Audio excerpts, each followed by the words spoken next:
Baik, kita lanjutkan pembahasan kita, di mana yang di video sebelumnya kita sudah membahas tentang sifat-sifat fluida ideal, debit, hingga ke asas dan persamaan kontinuitas. Nah, sekarang kita lanjutkan ke Bernoulli, mulai dari asas Bernoulli hingga persamaan Bernoullinya nanti ya.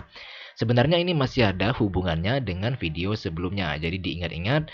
Kalau berbicara tentang kontinuitas, kita berbicara hubungan dua besaran, yaitu luas penampang atau A dan kecepatan atau V ya, kecepatan fluida. Hubungan keduanya adalah berbanding terbalik. Ketika luas penampangnya besar, maka kecepatan fluidanya menjadi kecil, melambat. Sebaliknya, ketika luas penampangnya kecil, maka kecepatannya menjadi lebih besar atau lebih cepat. Nah, nanti kita akan hubungkan dengan yang Bernoulli ini ya. Kalian tahu nggak sih kenapa ketika berkendara di jalan raya, kalian dilarang berjalan beriringan dengan kendaraan lain atau dengan kata lain dilarang mepet-mepetan? Pernah ya mengalami hal seperti ini ya? Mungkin pernah dengar kita nggak boleh terlalu mepet dengan mobil, dengan truk, dengan tronton gitu kan ya, karena bahaya katanya bisa ketarik ke bagian bawah truknya atau ke bagian bawah mobilnya gitu kan ya. Atau mungkin pernah kalian berjalan dengan teman kalian pakai motor beda masing-masing gitu ya motornya, terus kalian ngobrol gitu, nggak terasa motor kalian tuh makin lama makin mepet satu sama lain. Nah, mungkin pernah mengalami seperti itu ya. Ini nanti kita lihat apa penyebabnya. Oke, di sini ada sebuah gambar, sebuah pipa mendatar, tetapi pipa mendatarnya ini juga terhubung dengan suatu pipa vertikal ya, vertikal pipa ke atas seperti ini. Nah, penampangnya ini kedua ujungnya penampangnya sama luasnya, tetapi di bagian tengah-tengahnya dia menyempit. Ketika dilalui oleh sebuah fluida, katakanlah di situ air, ternyata di penampang yang ini ya, airnya kedudukannya lebih tinggi pada pipa vertikalnya dibandingkan dengan pipa yang penampangnya lebih menyempit. Jadi airnya di sini dia menjadi lebih rendah gitu. Nah, kenapa hal ini bisa terjadi? Oke, tabung B memiliki diameter pipa bawah yang lebih kecil atau menyempit. Fluida yang melaluinya akan memiliki kecepatan yang lebih besar. Sepakat kita ya? Ini adalah konsep dari asas kontinuitas. Namun, nah, tekanan fluida yang dihasilkan akan lebih kecil. Di sini berarti ya, pipa yang di sini ya. Di pipa yang bawah yang lebih kecil, dia menyempit. Karena menyempit penampangnya, maka kecepatannya lebih besar, tetapi tekanannya yang dihasilkan akan lebih kecil. Sehingga karena tekanannya kecil, jadi airnya yang di pipa vertikal nggak terlalu tinggi. Di sini kita bisa melihat ada satu besaran tambahan, yaitu tekanan fluida. Oke. Nah, dari fenomena tadi dapat disimpulkan bahwa semakin besar kecepatan fluida, semakin kecillah tekanan fluidanya. Dan sebaliknya, semakin kecil kecepatan fluida, semakin besar tekanannya. Nyambung ya? Dengan asas kontinuitas ya. Penampangnya besar, maka kecepatannya akan menjadi kecil. Nih, penampang besar kecepatannya menjadi kecil. Kalau kecil kecepatannya, tekanannya yang menjadi besar. Kalau penampangnya dia kecil, maka kecepatannya menjadi besar, tetapi tekanannya menjadi kecil. Nah, jadi kayak bolak-balik gitu ya. Inilah yang disebut dengan asas Bernoulli. Nah, apakah sudah terjawab tadi pertanyaan dari kasus yang berkendara tadi? Oke, kalau belum, kita simak demonstrasi sederhana seperti berikut. Nah, ini ada percobaan yaitu dua lembar kertas saya dekatkan seperti ada di video itu ya. Saya dekatkan satu sama lain, kemudian di antara dua kertas tersebut kan ada celah ya. Nah, celahnya itu saya tiupkan angin dengan tiupan yang cukup kencang. Mungkin beberapa di antara kita akan berintuisi bahwa ketika ditiupkan angin di antara kedua kertas itu, maka kertas akan bergerak saling menjauh. Tapi ternyata tidak, ya. Kedua kertas justru malah saling mendekat, menempel gitu ya. Hal ini kenapa bisa terjadi? Nah, kita bahas sekaligus dengan yang fenomena berkendara ya. Oke, kita lihat ya. Misalnya di sebuah jalan raya ada mobil bergerak nih. Kemudian kalian datang nih dari belakang. Ya kan, dengan kecepatan tinggi. Kebetulan karena lagi buru-buru, jadi kalian agak ndak ngontrol nih motor kalian. Akhirnya posisi motor kalian terlalu mepet dengan bodi mobilnya. Ya kan? Udah jalannya beriringan, laju pula, terus mepet pula. Nah, apa yang akan terjadi? Dalam kasus seperti ini, kita akan membagi ruang udara yang ada di sini menjadi 3 bagian, ya kan? Tapi sebelumnya kita sepakatin dulu nih bahwa ketika kita bergerak semakin laju, maka kecepatan angin atau kecepatan udara di sekitar kita juga akan bergerak semakin laju. Itu sepakat kita ya.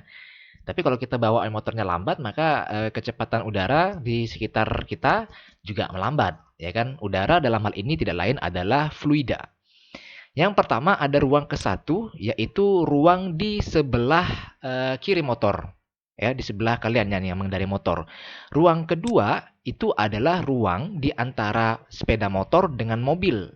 Sedangkan ruang ketiga adalah ruang di sebelah kanan atau sebelah luar mobil.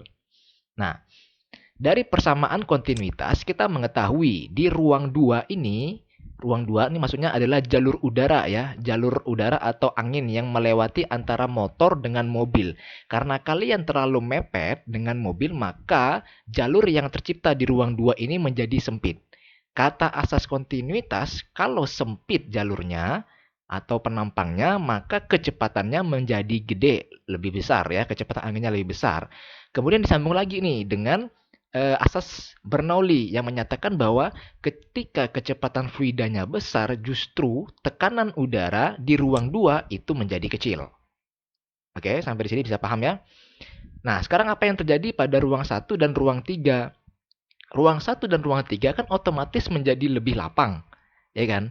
Lebih lapang. Akibatnya apa? Kecepatan udara di ruang 1 dan 3 itu lebih kecil. Kata kontinuitas disambung dengan asas Bernoulli, ketika kecepatan fluidanya kecil, justru tekanannya akan menjadi besar. Nah, tekanan besar inilah yang mengakibatkan adanya dorongan dari ruang di samping sepeda motor ya, di luar sepeda motor, ya kan, yang mendorong badan kalian mepet dengan mobil, semakin mepet dengan mobil, terdorong. Sebenarnya di ruang 2 ini ada tekanan juga, ada tekanan udara juga, tetapi tadi karena kecepatan udaranya di sini menjadi besar, tekanan di sini kalah. Kalah dengan siapa? Kalah dengan tekanan yang ada di ruang 1 ini. Bagaimana dengan tekanan di ruang 3? Sama juga, besar juga. Tapi logikanya aja ya, ketika tekanan di ruang 1 mendorong bodi motor, dengan tekanan di ruang 3 mendorong bodi mobil, kira-kira yang bakal terdorong oleh tekanan udara itu siapa coba? Mobilnya atau motornya? Iya, logikanya adalah sepeda motornya, karena sepeda motor lebih ringan daripada mobil. Nah, paham ya? Jadi itulah larangan kenapa tidak boleh jalan terlalu mepet-mepet, apalagi dengan kecepatan tinggi. Tanpa sadar kalian udah susah mengendalikan stang motor kalian, akhirnya kalian semakin mepet lagi, akhirnya saling senggolan dan terjadilah itu. Itu dengan mobil. Coba bayangkan aja kalau misalnya dengan truk, misalnya kan dengan tronton. Ya udah kalian tinggal nama kalian tunggu disebut di masjid aja kan ya, innalillahi gitu kan.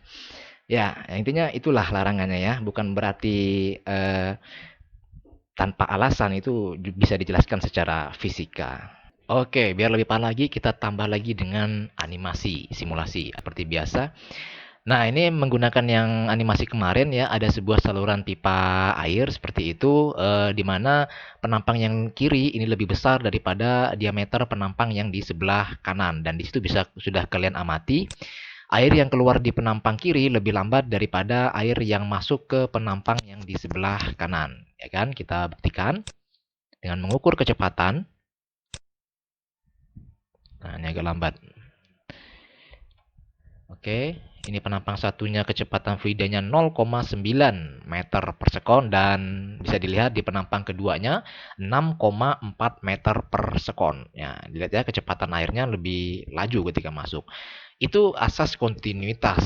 Nah, Bernoulli berbunyi ketika kecepatannya dia kecil, maka tekanannya akan, kita ukur ya tekanannya di sini, 135.765 Pascal. Sedangkan yang di pipa sempit menjadi ya hanya 91.453 Pascal. Nah, terbukti ya. di penampang yang kecepatannya lebih besar fluidanya, maka tekanannya dia menjadi yang di sini penampang kecepatannya lebih kecil ya. Kecepatannya lebih kecil, maka tekanannya menjadi lebih besar dibandingkan dengan yang penampangnya lebih kecil dan kecepatannya lebih besar di situ. Oke. Yang berikutnya adalah hukum serta persamaan Bernoullinya. Ya, jadi melalui penggunaan teorema usaha energi yang melibatkan besaran tekanan P, kecepatan V, dan besaran ketinggian terhadap acuan H, Bernoulli menurunkan persamaan hubungan ketiganya menjadi seperti ini ya. Ini yang indeks 111 artinya kondisi fluida yang berada di penampang 1 ya. Di sini. Ketika dia masuk ke penampang 1 maka fluidanya punya kecepatan V1. Kemudian kalau misalnya penampangnya ini berada pada ketinggian tertentu di atas permukaan tanah, acuannya permukaan tanah ini ya, maka dia punya ketinggian H1 ya. Tekanan yang terjadi di sini adalah tekanan sebesar P1. Sama dengan ya, berarti ini sama dengan yang penampang keduanya, kondisi fluida di penampang kedua. Ketika dia keluar dengan kelajuan V2 dan apabila dia punya ketinggian terhadap permukaan tanah itu adalah sebesar H2. Nah, di sini dia punya tekanan fluidanya sebesar P2. Udah bisa kalian pahami sesuai dengan asal Bernoulli tadi, tekanan yang di penampang 1 ini pasti lebih besar daripada tekanan yang di penampang 2 sini. Kenapa? Karena kecepatan fluida di sini V-nya pasti lebih kecil karena luas penampangnya lebih besar. Nah, mudah-mudahan nggak bingung nih. Tekanannya gede, kecepatannya kecil, kecepatan kecil karena penampangnya besar. Nah, kalau di sini tekanannya dia kecil, akibat kecepatannya besar, kecepatannya laju itu akibat luas penampangnya yang menyempit. Inilah konsep yang dipakai untuk PDAM, mengalirkan atau mendistribusikan air ke rumah-rumah. Kalian kan pernah lihat ya pipa PDAM di jalan tuh ya kan gede-gede ya, besar-besar. Nah, itu supaya apa? Ya supaya bisa mendapatkan tekanan yang besar.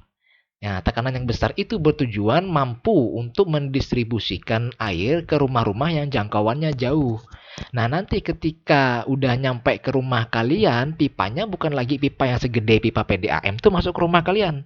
Enggak kan ya? Nah, kan enggak mungkin. Tetapi udah pipa yang ukurannya kecil-kecil. Masuklah dia ke keran bak mandi kalian, ya kan ya. Jadi udah tekanannya nggak terlalu besar. Cuman kecepatannya kan masih bisa laju ya. Kecepatannya laju gitu. Jangan pula pipa PDAM yang diameternya 3 meter, 4 meter tuh masuk ke bak mandi kalian. Dan enggak. Ya, seperti itu. Nah, ini secara matematis seperti ini. Sebenarnya kalau kalian amati, di sini ada menyinggung tentang teorema usaha energi ya. Ada energi kita dia. Kenapa? Kalau kalian amati, rumus ini setengah rho V1 kuadrat ini kan sebenarnya mirip dengan rumus ya energi kinetik, yaitu setengah MV kuadrat. Karena memang turunannya dari situ. Sedangkan yang rho GH1 ini mirip dengan rumus ya energi potensial ya kan. Energi potensial gravitasi yang mg dikalikan dengan H dan seterusnya. Seperti ini, panjang sebenarnya, cuman ya cara menghafalnya cukup kalian hafalkan satu ruas ini aja. Ya, satu ruas P1 ditambah setengah rho V1 kuadrat ditambah rho GH1 dan seterusnya. Oke. Kita lihat contoh soalnya ya. Air mengalir ke dalam rumah melalui pipa dengan diameter dalam 2 cm pada tekanan sekian, 4 kali 10⁻⁵ ya, sekitar 4 atm. Pipa berdiameter 1 cm digunakan untuk aliran yang menuju kamar mandi lantai 2 setinggi 5 meter ketika laju aliran air pipa masukan adalah 1,5 meter per sekon. Tentukan laju aliran dan tekanan. Nah, kalau dilihat dari tipe soalnya seperti ini udah lengkap besarannya ya. Ada tekanannya, ada kecepatannya, kemudian ada diameternya. Diameter pasti berhubungan dengan luas penampang. Nah, ini pasti ya mungkin kita mainkan dulu persamaan kontinuitasnya, baru masuk ke persamaan Bernoullinya. Kita cek ya. Nah, ini ya. Ambil titik 1 dan 2 betul-betul sebagai pipa masukan dan pipa yang berada di dalam kamar mandi atau pipa yang mengeluarkan airnya ya. Laju V2 pada pipa kamar mandi dapat dari persamaan kontinuitas. Nah, tadi kan V2-nya atau kecepatan air yang keluar dari bak mandi itu, ya keluar ke bak mandi itu kan belum diketahui. Jadi kita cari dulu dengan persamaan kontinuitas. Seperti ini, yang diketahui diameter, dapatlah dia sama dengan 6 meter per sekon. Nah, baru kita lihat nih, kita ambil H1 sama dengan 0. Kenapa? Karena ini tadi apa namanya ya? Kalau kita cek ya. Nah, ini dia tidak punya ketinggian. penampang yang pertama yang diameternya 2 cm ini dia tidak punya ketinggian. Jadi kita anggap dia diletakkan di tanah gitu. Diletakkan tepat di permukaan tanah. Sedangkan yang punya ketinggian adalah yang masuk ke kamar mandi nih. Dia punya tinggi dari lantai 2 ya, setinggi 5 meter. Nah, gitu. Jadi tidak punya ketinggian kita anggap 0, H1-nya 0. H2-nya 5 meter. P1 dan P1 diketahui dan P2 dicari dengan persamaan Bernoulli. Ini dari rumus tadi ya, yang panjang tadi itu ya. Cuma ini udah dipindah ruaskan lah gitu bahasanya. Maka bentuknya menjadi seperti ini. Setelah dipindah ruaskan dan disederhanakan, tinggal dimasukkan aja deh datanya. 4 dikali 10 pangkat 5 dikurang setengah dikali 1 dikali 10 pangkat 3 dan seterusnya. Dapatlah dia 3,3 ATM. Atau kalau mau dijadikan Pascal tinggal 3,3 dikalikan 10 pangkat 5.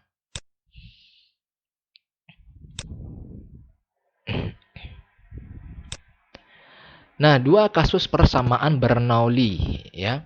Yang pertama adalah kasus untuk fluida tak bergerak atau menjadi fluida statis. Nah, ya kan, fluida statis tak bergerak.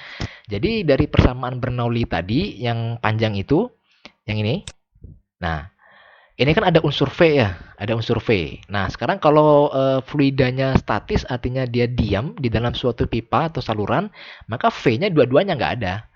V1-nya 0, V2-nya juga 0. Sehingga persamaan yang setengah rho V1 kuadrat dan persamaan setengah rho V2 kuadrat ini dihilangkan. Tersisalah P1 ya kan ditambah rho GH1 sama dengan P2 ditambah rho GH2. Kalau disederhanakan menjadi seperti ini. Nah, selisih ketinggian ya. Ini kalau tidak punya kecepatan, tetapi ketinggiannya masih ada gitu loh. Kasus yang kedua sebaliknya. Dia punya kecepatan tetapi tidak punya ketinggian. Artinya pipanya dia datar-datar saja. Pipanya datar, jadi tidak punya selisih ketinggian, maka yang hilang adalah dari persamaan ini yang ada H-nya. Jadi rho GH-nya yang di sebelah sini hilang, yang di sini juga rho GH-nya hilang. Tersisalah yang P1 tambah setengah rho V1 kuadrat ditambah setengah rho V2 kuadrat. Kalau disederhanakan menjadi seperti ini.